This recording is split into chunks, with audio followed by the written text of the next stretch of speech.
Muy buenas tardes, señoras y señores. Bienvenidos al atardecer de este jueves, día 17 de noviembre de 2022. No solo no mengua, sino que se acrecienta el lío que se ha montado como consecuencia de la entrada en vigor de la llamada ley del solo el sí es sí.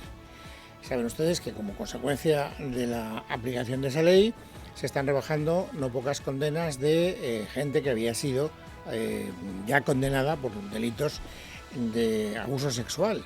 De hecho, hasta ahora se han revisado más de 11 sentencias y 5 personas han sido excarceladas. Bueno, pues el lío, les decía hace un instante, no solo no mengua, sino que crece. ¿Por qué? Pues en primer lugar porque naturalmente llevamos 11 revisiones, pero esto es suma y sigue. Por lo tanto, conforme vayan pasando las horas y los días, seguiremos acumulando revisiones y también excarcelaciones. Y también porque el presidente del gobierno no quiere atajar la cuestión, se ha puesto de perfil. Yo creo que no quiere abrir un frente demasiado doloroso con sus socios de gobierno, con Podemos, y por lo tanto pues no sabemos muy bien cuál va a ser la actitud que mantenga el gobierno para tratar de regularizar las cosas. Ya saben que el presidente del gobierno está en la tesis de que, bueno, que los tribunales unifiquen la doctrina y que luego ya veremos. Luego ya veremos. Hoy había alguna noticia que decía que el Tribunal Supremo podía tardar un mes en unificar la doctrina y por lo tanto todo lo que pase en este mes pues ya va a ser irreversible y esto conviene que la gente lo sepa. Por lo tanto, aquí hay una, digamos, primera responsabilidad, en mi opinión, de incomparecencia del presidente del gobierno, que no quiere, en fin, hablar claro y promover ya con carácter inmediato una revisión de una ley que se ha hecho con toda claridad de manera chapucera. Esa es la primera razón. Por cierto, también incomparece, aunque no es la parte fundamental de lo que me interesa contarles, el jefe de la oposición, Alberto Núñez Feijóo, está desaparecido. Nos dicen que esta tarde en Lisboa hará una intervención ante sus, digamos, homólogos ideológicos portugueses y que allí se quejará de lo que está pasando en nuestro país. Pero de momento, la verdad es que Núñez Feijóo está brillando, pero por su ausencia, no precisamente por su presencia. Pero vuelvo a repetir, esto no es la parte fundamental. La parte fundamental, el factor por el que, además de la incomparecencia del presidente del gobierno, se está agravando la cuestión, es porque Podemos, Irene Montero, el Ministerio de Igualdad, no rectifica. No solo no rectifica, sino que se empeña en mantener exactamente la misma posición que empezó a mantener ya hace 72 horas. Es decir, el problema no es de la ley no se ha hecho chapuceramente, el problema es de los jueces. Los jueces son machistas, nos decían ayer, y también nos decían ayer, y hoy insiste en eso, Irene Montero, no tienen la formación adecuada para saber cómo interpretar las leyes de género.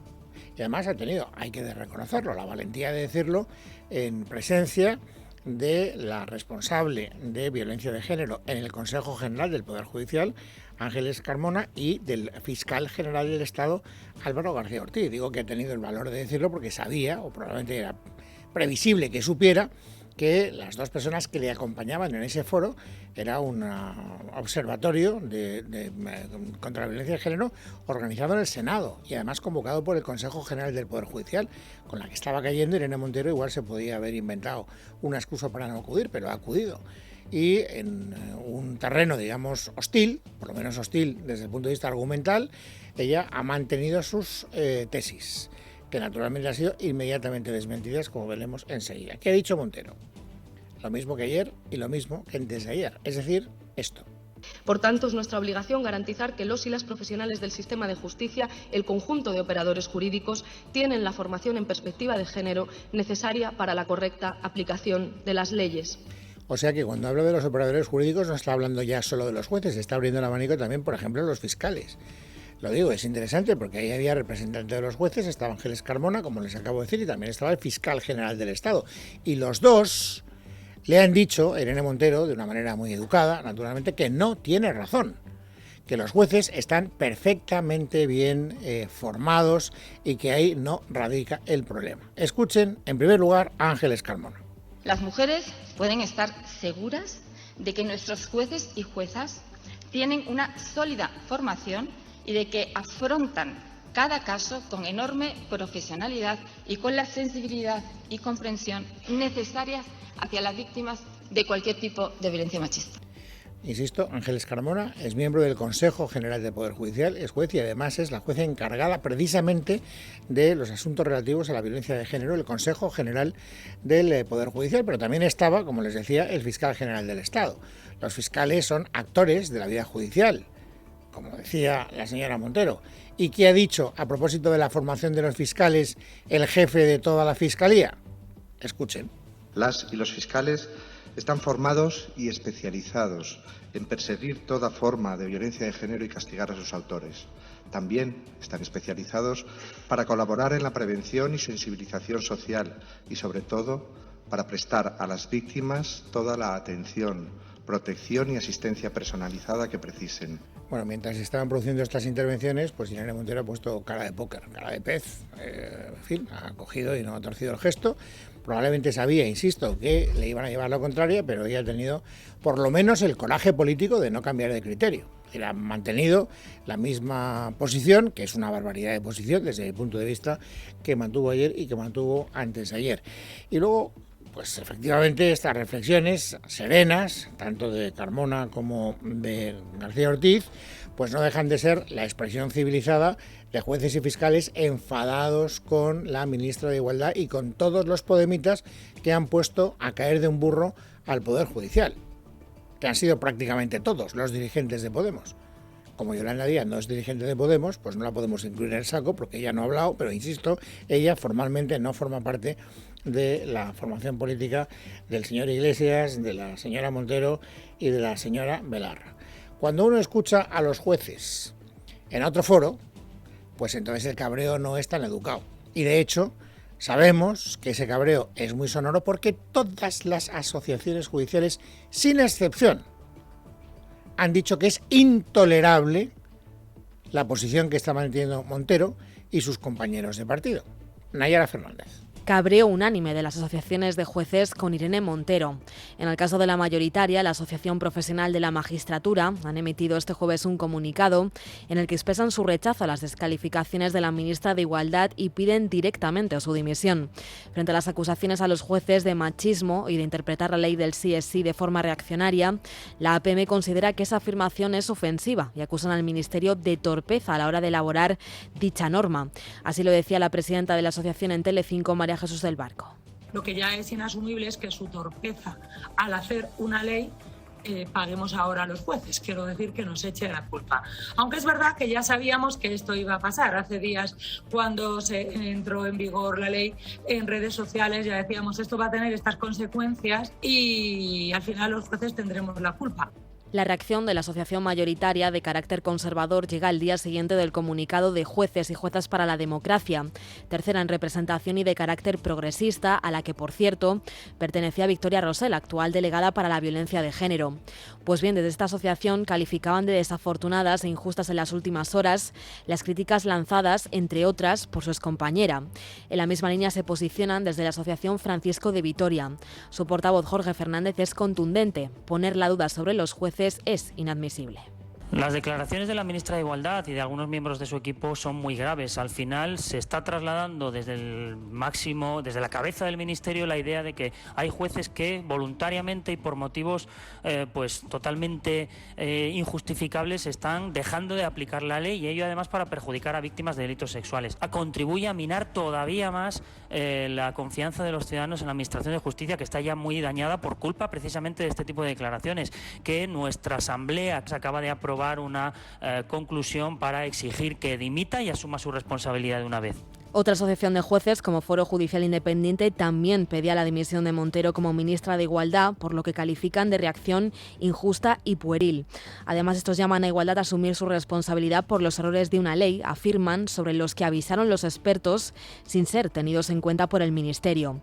También muy contundentes se han mostrado desde la Asociación de Fiscales, que califican de inaceptables las manifestaciones vertidas por representantes de la parte morada del Gobierno y llaman a la cartera encabezada por Montero a asumir la falta de técnica legislativa y de rigor jurídico, dicen, de una de sus leyes estrella. Bueno, pues es evidente que el cabreo es unánime en la carrera judicial, como acaban ustedes de escuchar, y también en la carrera fiscal.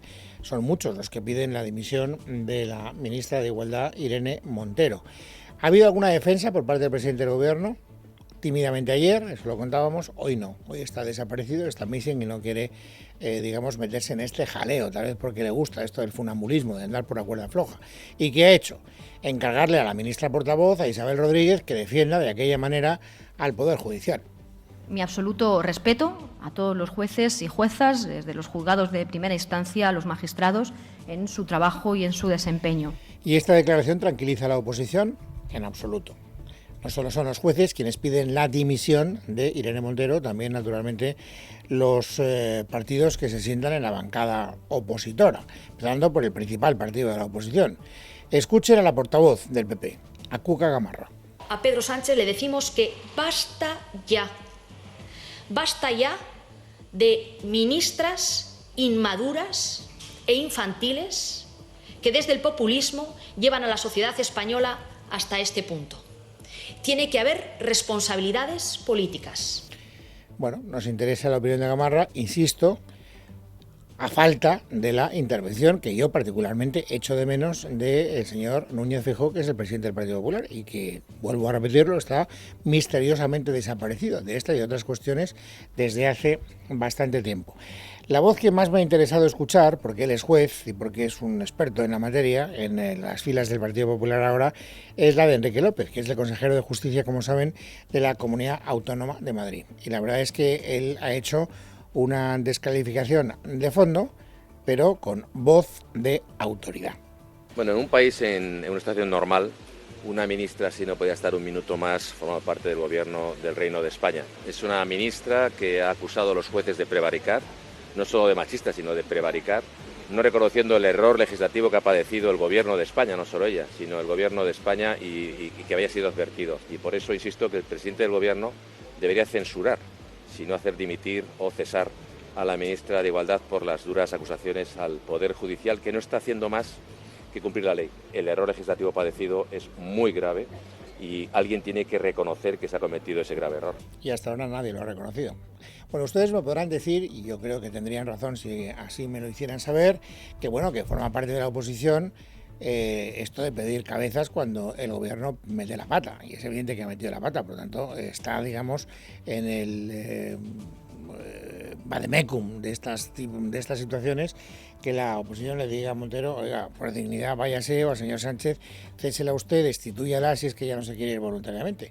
Hombre, no es tan normal que la dimisión de un ministro lo pidan los jueces, y tampoco es muy normal que la pida, es verdad que con la boca pequeña, pero que la pida un representante cualificado, un presidente autonómico que milita en el PSOE. García Paje no puedo decir que haya pedido su dimisión, pero casi. Bueno, yo no soy muy amante, pero vamos, me vale para esta ministra como para el conjunto en la refriega política establecer dimisiones automáticas. Lo que ha hecho, desde luego, es muy grave. Yo personalmente lo llevaría muy mal, o en cualquier caso intentaría exigir una rectificación, ¿no? Lo llevaría muy mal, no sé exactamente cómo interpretarlo. Yo creo que yo por vergüenza torera me quitaría del medio, ¿no? Es decir, es verdad que luego, en fin, una cosa es predicar y otra cosa es dar trigo. Y aquí quisiera ver yo a don Emiliano García Paje en la situación en la que está ahora mismo Irene Montero. Pero bueno, lo que más me ha interesado de Paje, de las declaraciones que hoy le he escuchado, no es tanto este titubeo a la hora de responder a si debe dimitir o no debe dimitir Irene Montero, sino a la hora de reclamar que se rectifique la ley, porque eso nadie lo ha dicho todavía con toda la claridad del mundo en las filas del Partido Socialista. En las filas judiciales sí, en las filas de la oposición sí, en las filas del Partido Socialista, hasta donde yo sé, no, con claridad no. Y sin embargo, García Paje sí lo dice con bastante claridad. Es más, llega a decir que es que esta ley nunca se debería haber aprobado en los términos en los que se aprobó, y que él, su administración, el gobierno de Castilla-La Mancha ya lo advirtió. La comunidad autónoma, mi gobierno, hicimos alegaciones diciendo que nos gestionaba, nos daba mucha confusión la posibilidad de la retroactividad en esta materia penal en las sentencias ya emitidas. Es que ya advertimos. Y nadie les hizo caso. Es tanto como decir lo que todo el mundo tiene en la cabeza, que esta ley es una chapuza monumental, que se niegan a enmendar porque el orgullo, yo qué sé, sí, yo creo que el orgullo es la palabra que mejor describe esa actitud política y les impide rectificar. Oiga, no quiero reconocer que he cometido un error y por lo tanto, como no lo quiero reconocer, difícilmente lo voy a poder rectificar. Pero es verdad que en la oposición no solo es el Partido Popular quien habla de chapuza. Paje habla de chapuza, aunque no utilice esa palabra. Aitor Esteban, el portavoz del PNV, también de aquella manera habla de chapuza. Lo que veo en algunos ministerios y sobre todo de Podemos es las prisas por hacer las cosas. Pasó también con el ingreso mínimo vital, ¿no? Bueno, las prisas generalmente lo que provocan son leyes mal hechas, es decir, chapuzas. Esto es lo que yo interpreto de las palabras de Aitor Esteban, del portavoz del Partido Nacionalista Vasco. Ahora la cuestión, insisto, hay que centrarla en, bueno, ¿el gobierno va a rectificar o no? Porque vuelvo a repetir, si esperan a que se unifique una doctrina y el Tribunal Supremo va a tardar un mes como poco en poder unificarla, va a ser muy complicado que durante todo este tiempo no se produzcan más excarcelaciones. Y esto es lo que pretende evitar, al menos retóricamente, el Partido Popular. Hoy Cuca Gamarra le ha dicho a Sánchez, oiga, haga usted algo. Sánchez no solo ratifica esta ley y dice que no la va a cambiar, sino que está permitiendo ese insulto y esa descalificación en la que, en vez de asumir las responsabilidades, ha entrado una parte del Ejecutivo, ¿no? Bien, yo creo que tiene razón en parte. Es decir, tiene razón en parte. Es decir, que la primera parte de su afirmación es absolutamente incuestionable. Es prácticamente un axioma, no necesita demostración. El señor Sánchez no ha dicho que va a rectificar, no ha hecho nada para rectificar. Y por lo tanto, como a los políticos hay que juzgarles por lo que hacen y no por lo que dicen, de momento el gobierno está en la actitud de no rectificar esa ley. Eso es así. Y en la izquierda son muy pocas las voces que se atreven a decir abiertamente rectifiquemos la ley. Hoy se ha producido una voz, quiero decir. La de Mónica García, que saben ustedes es la máxima representante de Más Madrid en la Comunidad Autónoma madrileña. Pues habrá que cambiar la ley, ¿no? Porque se ha encontrado que, que se ha abierto una puerta que no se quería abrir. Y básicamente esto es sencillo. En ciencia lo tenemos claro, somos capaces de rectificar y de cambiar las cosas. Yo creo que en política y por supuesto las leyes, que son las recetas de la política, pues también deberían ser capaces de rectificar y cambiar. Y marca por lo tanto una posición distinta, desde luego a la que manta Podemos, que en ningún momento la debe rectificar, y también a la que ha mantenido el gobierno, porque vuelvo a repetir, el presidente del gobierno en ningún momento ha hablado de rectificar. Es verdad que María Jesús Montero, hace 2 días en el Senado, dio a entender que había que rectificar la ley. También la ministra de Educación, Pilar Alegría, se sumó más o menos a esa tesis, pero insisto, el presidente del gobierno, la portavoz del gobierno, que hoy ha hablado, pues no han hablado en absoluto de rectificación. Y además Mónica García se llevó un rapapolvo notabilísimo, porque ella estaba allí manteniendo una posición, me imagino que incómoda para una formación de izquierdas, y sin embargo se ha encontrado con la réplica de Elisa Vigil, que es una parlamentaria autonómica del Partido Popular, jurista de formación, que ha cargado durísimo contra Mónica García y contra todos los partidos que permitieron que esta ley se aprobara. Enfrente tenemos hoy una bancada que yo no sé cómo no se les cae la cara de vergüenza cuando todos ustedes, salvo el Partido Popular y Vox, votaron a favor de la ley de solo sí es sí. Debería caérseles la cara de vergüenza. Me da igual que en el Congreso se llamen Más País, Más en Pie, Más Sentados, como quieran ustedes llamarse, pero ustedes votaron a favor de la ley solo sí es sí. Es una auténtica vergüenza que hoy vengan aquí diciendo que qué hacemos en materia de violencia de género, cuando aquí lo que se defiende es a los jóvenes y a las jóvenes que ahora se van a enfrentar a violadores en las calles por culpa de que no saben legislar. Bueno, pues esta ha sido la reacción de Elisa Vigil. Ha tenido una intervención más larga, que está siendo muy celebrada, por cierto, en las redes sociales. Luego me imagino que nos lo contará con detalle Carmen Araiza cuando llegue el momento de saber de qué se está hablando en Twitter y en redes parecidas. Hay, por lo tanto, alarma social, eso es evidente, y esa alarma social se ha visto agravada desde que hemos sabido que el abogado de los condenados de La Manada anuncia que va a pedir que uno de sus representados se beneficie también de este resquicio legal. A mí, la verdad, lo voy a decir con toda claridad para que no haya ningún tipo de equívoco, A mí me parece que él cumple con su obligación. Todo abogado tiene la obligación de conseguir el mejor trato posible a su defendido, de acuerdo naturalmente a lo que dice la ley. Y si la ley abre un resquicio para que una de las personas que él representó en un juicio pueda ver rebajada su condena, no es que haga bien, es que su obligación profesional es tratar de conseguirlo. Luego nos podemos rasgar las vestiduras, podremos decir que qué horror, La Manada también se va a beneficiar, por lo menos uno de los integrantes de La Manada. Vuelvo a repetir, mi posición es esa. Yo con Agustín Martínez, que es el abogado de la manada, muchas veces he discutido públicamente, pero quiero dejar claro que a mí no solo me parece bien, sino que me parece que cumple con su obligación. Don Agustín, bienvenido, buenas tardes. Bien hallado, don Luis. Ahora, le voy a plantear un reto mucho más difícil, porque ya ve que en digamos, su papel en esta historia no puedo estar más de acuerdo. Usted es abogado defensor y, por lo tanto, tiene que conseguir el mejor trato penal posible para sus defendidos. Pero ¿me puede usted explicar? No a mí. Bueno, si me lo explica a mí, yo lo entiendo, me doy por contento porque soy el más torpe del grupo. Pero para que nos entienda todo el mundo, ¿por qué está siendo posible esta especie de oleada de revisión de condenas a la baja en acusados y condenados ya por abusos sexuales? Permítame, con carácter previo, una pequeña acotación. Ha hablado usted de que produce una especial alarma social el hecho de que a través de mi persona se formule este recurso. No, a través de su persona no he dicho. He dicho que produce alarma social. El asunto. Que, sí, que algún miembro de la manada se puede beneficiar. Sí, me ratifico. Produce alarma social. Sí, fíjese, yo lo único que le quiero explicar es que a mí cuando se me planteó la reforma de los artículos que hacían referencia en el Código Penal a la indemnidad sexual, se me preguntó públicamente si eso podía afectar a la reducción de penas, en concreto a mí y el resto. Yo aventuré a decir que efectivamente no me cabía la menor duda.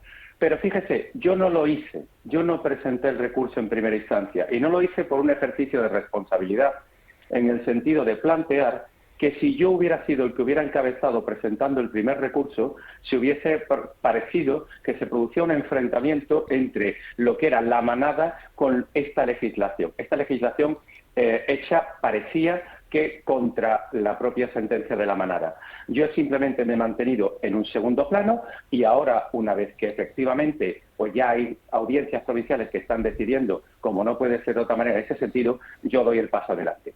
Contestando a su pregunta, es muy sencillo. Mire usted, la primera pregunta que habría que hacerle a la señora Montero es ¿por qué en esta ley, que tiene varios artículos, se reduce la pena mínima en los delitos contra las mujeres que ella dice defender? ¿Cómo es posible que artículo 179, que es una copia literal del anterior Código Penal, se fije que la pena va de 4 a 12 años cuando anteriormente se fijaba de 6 a 12 años? Mire usted, no se introduce ninguna variable, no se introduce absolutamente nada. Se copia literalmente el artículo y se dice, bueno, pues las que cometan este delito, la pena será de 4 a 12 años. Anteriormente era de 6 a 12. Parece de perogrullo que beneficia a aquellas personas que hayan sido condenadas a 6 años, porque en ese caso la pena les correspondería 4 con la aplicación de esta ley. En lo que a nosotros nos afecta, tendríamos que irnos al artículo 180, que todavía es más sangrante y más lacerante, porque en la legislación, en el Código Penal anterior, la sanción penal era de 12 a 15 años, con la misma descripción del hecho, de la misma descripción del tipo. Tipo es lo que se relata en el artículo. Bueno, pues es prácticamente literal, y si no es literal es en alguna palabra, pero que no, en el fondo no varía nada. Bueno, pues bien, de 12 a 15 años, la señora Montero, su ayudante correligionaria, la señora Rosell, y todo el equipo del Ministerio de Igualdad han bajado la pena de 7 a 15 años. 5 años en los mismos hechos.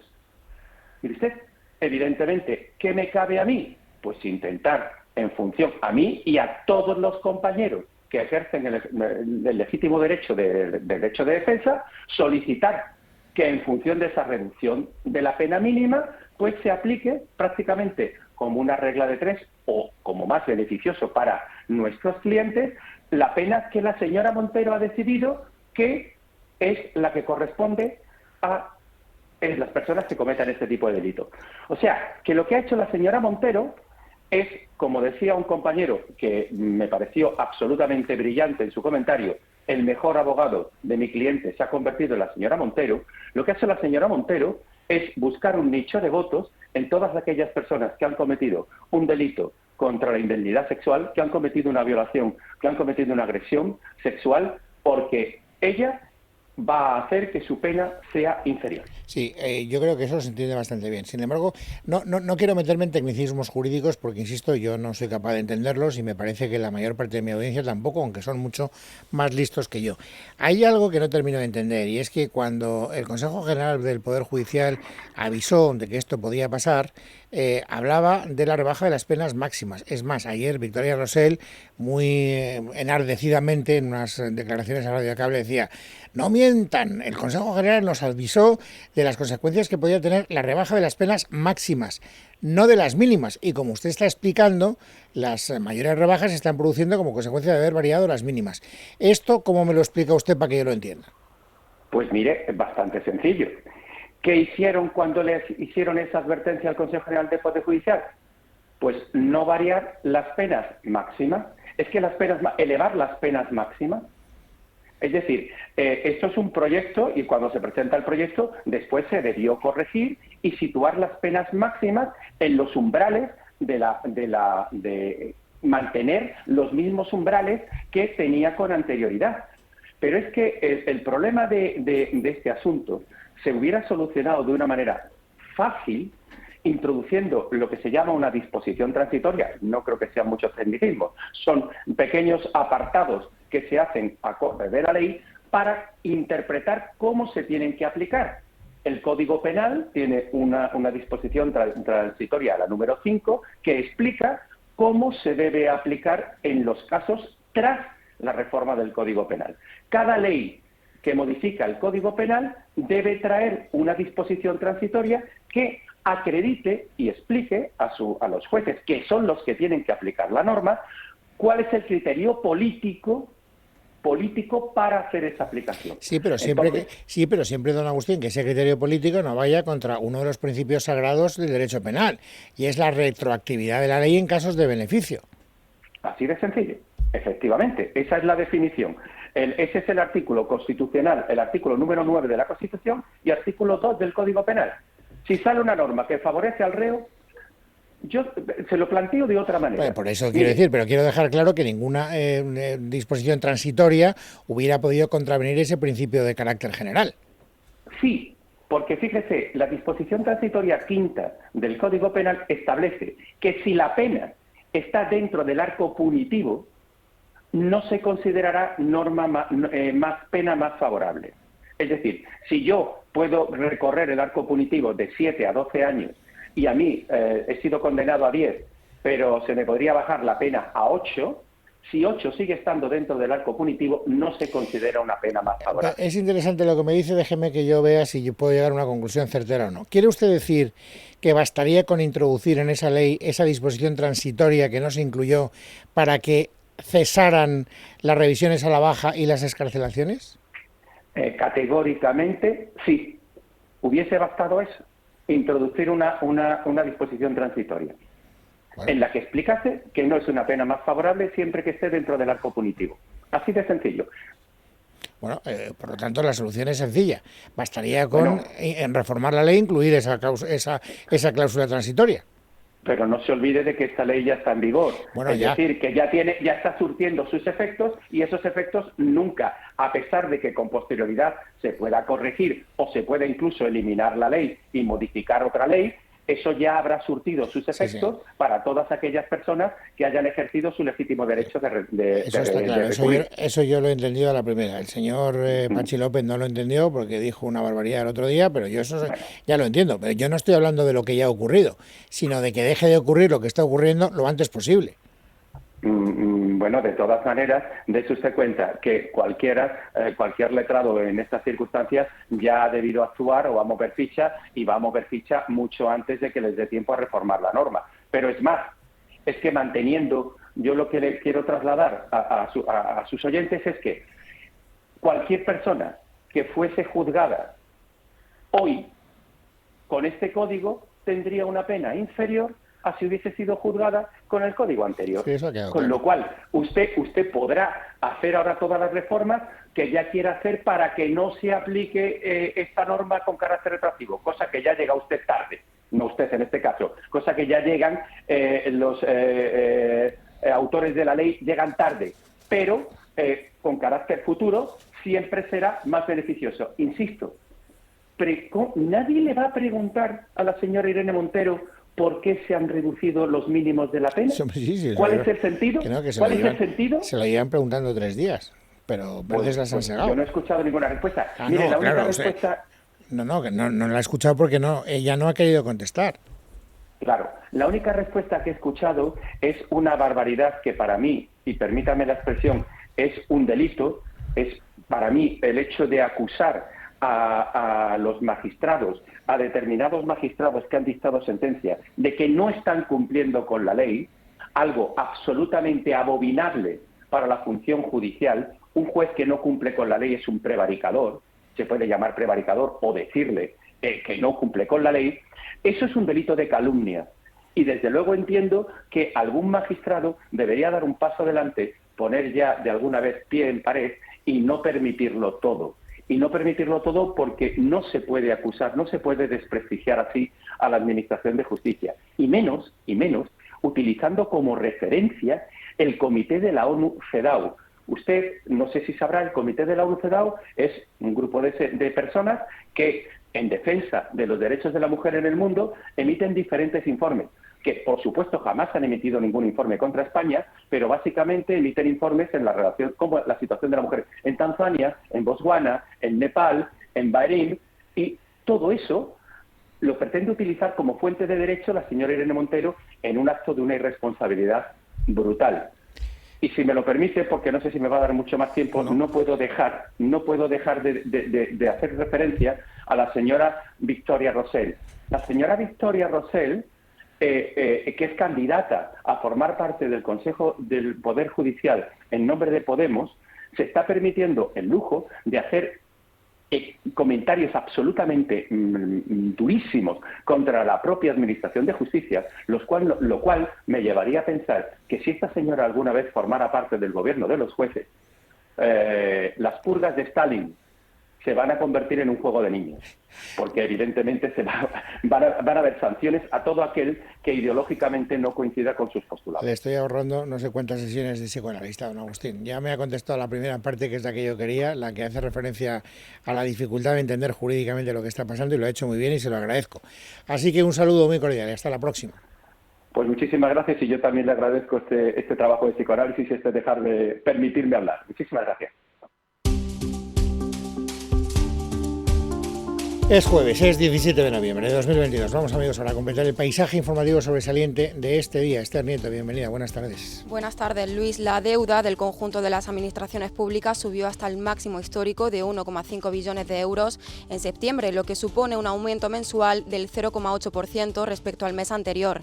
La ratio sobre el PIB se situó así en el 116%, según los datos del Banco de España, un porcentaje lejos del objetivo del 115% marcado por el Gobierno en el Plan de Estabilidad. Y el Ministerio de Seguridad Social, liderado por José Luis Escrivá, ha planteado a los sindicatos durante las negociaciones de la reforma de las pensiones que las cotizaciones máximas suban un 30% más la inflación durante los próximos 30 años, según ha publicado este jueves El País. La modificación afectaría a más de 1 millón de asalariados, es decir, a 1 de cada 20 trabajadores. No obstante, el ministro de Seguridad Social, José Luis Escrivá, no ha querido confirmar esta información hoy. Es verdad que este es uno de los elementos que estamos negociando, el periodo, pero hablar de cifras en este momento, cuando estamos buscando una convergencia sobre esos parámetros, pues es prematuro. Lo que sí ha avanzado hoy Escrivá es la previsión de afiliaciones en el mes de noviembre, y las perspectivas no son positivas. Leticia Vaquero. España apenas va a crear empleo en el mes de noviembre. Según los datos adelantados de la Seguridad Social, apenas sumaremos algún afiliado, pero para el ministro José Luis Escrivá esto es una buena noticia. Buenos años de empleo en la economía son años de fuerte caída en el mes de noviembre. Estamos hablando de, creo que la media de 17-19 son 38.000, que está en el gráfico. Sí, es decir, que lo miremos por un lado o por otro es un dato francamente muy bueno para el mes de noviembre. Para entendernos, va a ser un mes básicamente plano en términos originales, que es muy bueno para un mes de noviembre que es muy bajo estacionalmente. Y según ha insistido el propio ministro, no tenemos prácticamente antecedentes de crecimiento en un mes de noviembre. De ahí que se conforme con este nivel plano, como él mismo ha dicho, y además ha negado que haya un enfriamiento en el mercado de trabajo. Y el expresidente socialista de la Junta de Andalucía, José Antonio Griñán, ha solicitado a la Audiencia de Sevilla una ampliación a 3 meses del plazo de 10 días fijado para su ingreso voluntario en prisión por su condena a 6 años y 2 días de cárcel impuesta por el caso de los ERE. Una petición que el líder del PSOE en Andalucía, Juan Espadas, ve razonable. Mire, yo voy a respetar siempre lo que plantee las personas que se ven en esa situación, en ese trance tan difícil en sus vidas, tan injusto por otra parte con su trayectoria profesional y sobre todo lo que piensen que es mejor para ellos y para su entorno y su familia. Esta es la realidad. Ellos saben perfectamente que cuentan con nuestro apoyo, con nuestro cariño. Desde hace poco más de media hora se está produciendo una nueva reunión, la segunda de las negociaciones entre la Consejería de Sanidad madrileña y el Comité de Huelga de los Médicos. Todo ello mientras desde algunos sindicatos han presentado miles de firmas para reclamar el cierre de los centros de urgencias extrahospitalarias. María Chamorro. Los sindicatos SATSE, Comisiones Obreras, AMIT, CESID y UGT han presentado 40.000 firmas contra la apertura, dicen, atropellada de los centros sanitarios y exigen que se recupere el funcionamiento anterior. Así, AMIT reclama equipos completos de médico, enfermero y celador y que se rebaje el clima de tensión. Ángela Hernández es su secretaria. Ponerle un poquito de calma a todo esto, bajar el grado de tensión y de frustración y dolor que están sufriendo los profesionales y volver a un modelo que ya estaba funcionando, con equipos multidisciplinares, porque consideramos que es muy importante y una seña de identidad de nuestro Sistema Nacional de Salud, que actuamos con equipos integrados. AMITS además convoca a partir del lunes una huelga de médicos de familia y pediatras de la atención primaria de Madrid. La batalla por los derechos de pasapalabra no cesa. La Audiencia de Barcelona ha condenado a Antena 3 a dejar de emitir El Rosco al concluir que el grupo A3 Media no es el titular de los derechos de la propiedad intelectual de la prueba. Los jueces imponen además una indemnización al grupo audiovisual que todavía está por concretar y le advierten de que deberá pagar 50.000 euros si se sigue emitiendo esta prueba final. Y fuera de nuestro país, las autoridades de Polonia han alertado este jueves de que han recibido fuertes presiones para admitir que el proyectil que cayó el martes en el este del país procede de Rusia y no de Ucrania. Todo ello mientras Volodymyr Zelensky suavizaba hoy sus declaraciones sobre este incidente. El presidente ucraniano ha pasado de acusar directamente al Kremlin a decir que no hay suficientes pruebas para inculpar a nadie.